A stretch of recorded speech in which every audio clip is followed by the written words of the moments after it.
26માંથી 26 seat 5 લાખની લીડથી જીતીશું એ વાયદાઓની ભાજપની શરૂઆતમાં જ હવા નીકળી ગઈ. તમે જુઓ કે હજી ઉમેદવારો કેટલી જગ્યા ઉપર તો ભાજપ ડિક્લેર નથી કરી શક્યું. બીજી બાજુ જે ઉમેદવારો ડિક્લેર કર્યા છે એમને એન કેન પ્રકારે એવું કહેવામાં આવી રહ્યું છે કે તમે એવું ટ્વીટ કરો અથવા તો તમે સામેથી એવું વિડીયો બનાવો કે મારે ચૂંટણી લડવાની ઈચ્છા નથી. કેમ ભાઈ, ઉમેદવારો ડિક્લેર થયા ત્યારે તો બહુ સારી રીતે સન્માનો થયા હતા. એનો અર્થ સ્વાભાવિક છે કે ભાજપમાં ઉકળતો ચરુ છે. ભાજપમાં બધા જે કાર્યકર્તાઓ છે ખૂબ નારાજ છે. આજે રંજનબેન ભટ્ટની વાત છે, ભીખાજી ઠાકોરની વાત છે.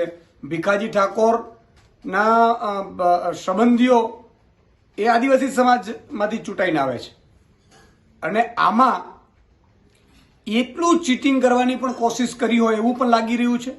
જે પણ હકીકતો હોય પરંતુ સ્પષ્ટ છે કે એમને પણ કહી દેવામાં આવ્યું છે કે તમે પણ ઉમેદવારી ના કરો. આ તો ઉમેદવારોનો અપમાન છે, એમની જ્ઞાતિઓનો પણ અપમાન છે. પણ એનાથી મોટી વાત એ છે કે હજુ પણ કેટલાક ઉમેદવારો, માની લો કે આણંદની વાત છે, બનાસકાંઠાની વાત છે કે જેમાં ઉમેદવારો ચેન્જ થાય એવી શક્યતા. ઇવન મનસુખ વસાવા પહેલા પણ રાજીનામું આપી ચૂક્યા છે, સાંસદ તરીકે પણ રાજીનામું આપી ચૂક્યા છે નારાજ થઈને ભાજપથી. એટલે ત્યાં પણ મનસુખ વસાવાનું પણ અત્યારે આવી સ્થિતિઓ થઈ શકે એવી પોઝિશનમાં આવી ગયા છે. કારણ કે લોકોમાં એવો મેસેજ છે કે મનસુખ વસાવા કદાચ ભૂલથી પણ જીતી જાય, જીતી શકે એમ નથી પણ જીતી જાય તો રાજીનામું આપી દેશે, ભાજપ ફરીથી એમને રાજીનામું અપાવશે.